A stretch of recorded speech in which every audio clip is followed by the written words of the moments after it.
Mr. Platinum in 1989, and I haven't made a video in like forever.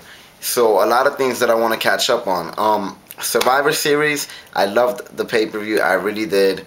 I don't even know what else to say about it. Kofi Kingston got so over, blah blah blah, and it's really great that we got a great pay-per-view from TNA and WWE in the month of November.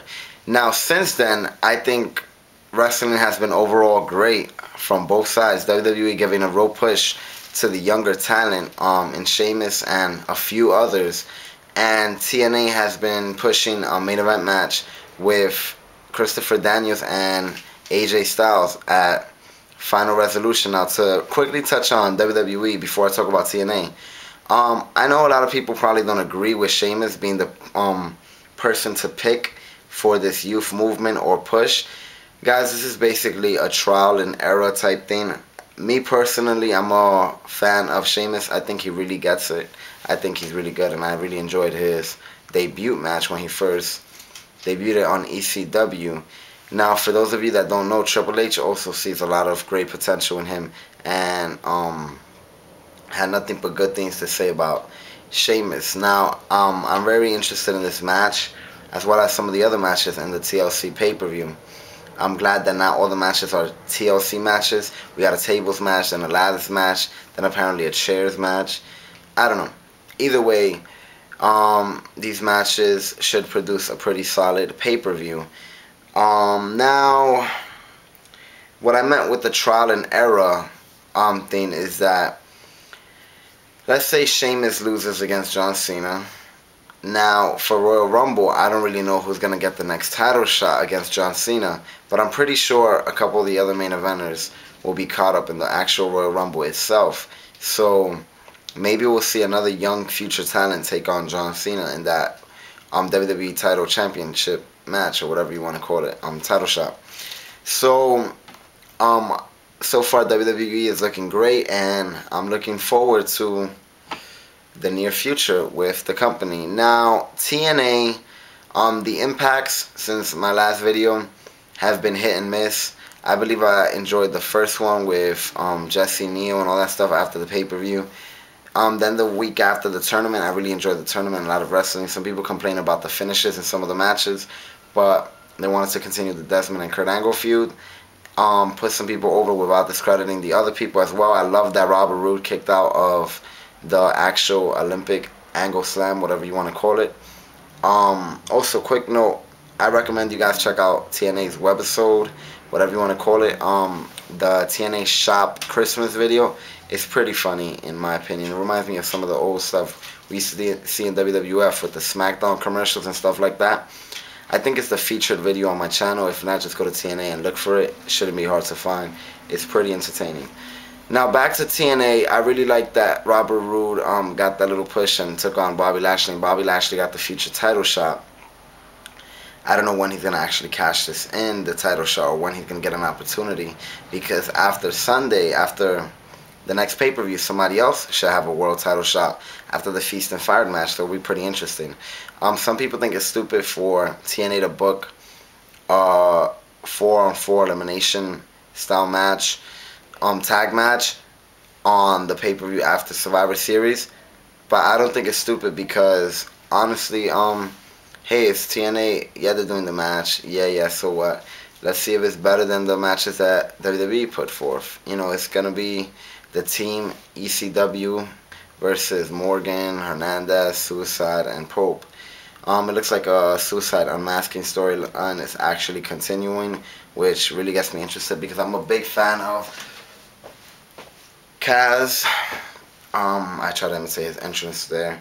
And now, huge news that had me marking out January 4th, TNA versus WWE live.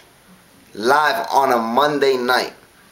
Closest thing to a Monday Night War in about 10 years or more. It's just going to be an exciting night regardless of what the ratings are, regardless of what happens. It's going to be an exciting night.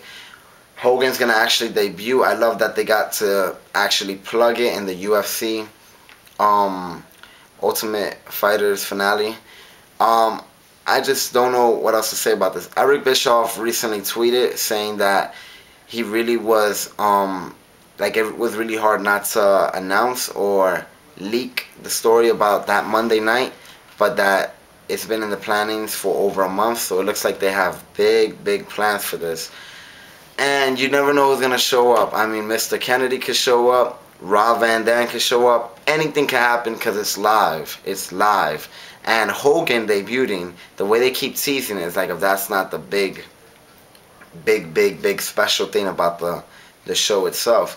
So I cannot wait to just see. It's going to be an exciting time from 8 p.m. to 11, 3 hours. Rumors are that Raw might counter by making that 3 hours their show as well, and having The Rock host. Either way, a very exciting time to be a wrestling fan. I'm going to be watching TNA, and during commercials, tune into Raw because I love Raw as well. So I just can't freaking wait. I'm so pumped up about that. I don't know what to say. Some people are complaining about Angle and AJ Styles probably main eventing the next pay-per-view and saying it's like their 200th match or whatever the case may be. This is their first match. This is only their third singles match on a pay-per-view, with the other two being on Slammiversary 2008 as well as Hard Justice 2008.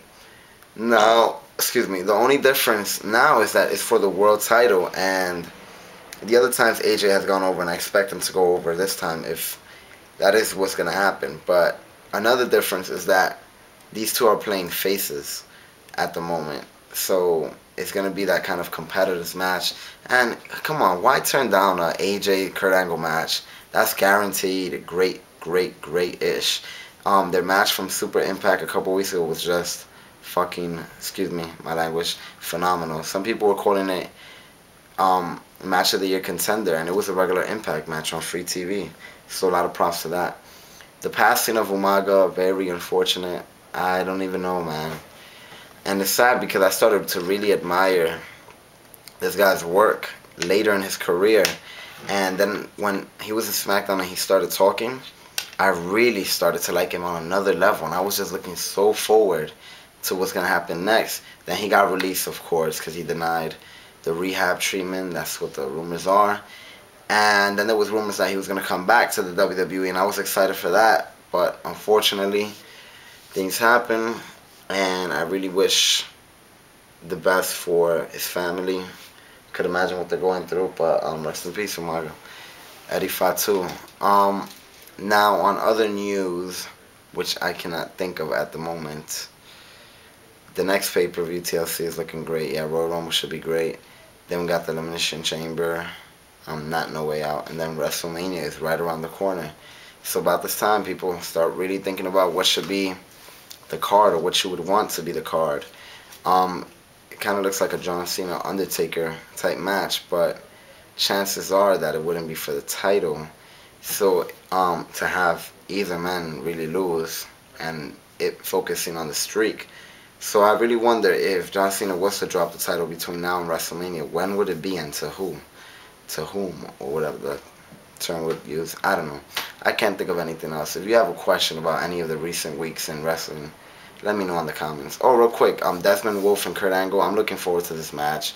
Yeah, it's a kind of, specific gimmick, but it's Kurt Angle and Desmond Wolfe. They're going to put a great match out of this. Somebody asked me if I could make a response to Dante Savage, I think that guy's name was.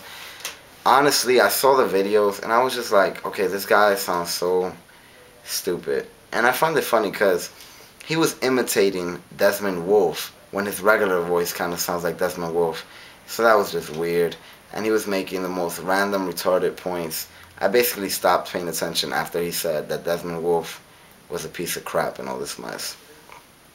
Because I never saw Nigel McGuinness perform, but I am absolutely in love with Desmond Wolfe. So I don't know what else to say. Ask me questions on the comment. Try to answer them in the next video, or I'll reply to you right there. Mr. Platinum 1989. For those that have subscribed to me since my last video and all that stuff, thank you. And for the other ones that continue to support me, thank you as well. Mr. Platinum Man 1989 out.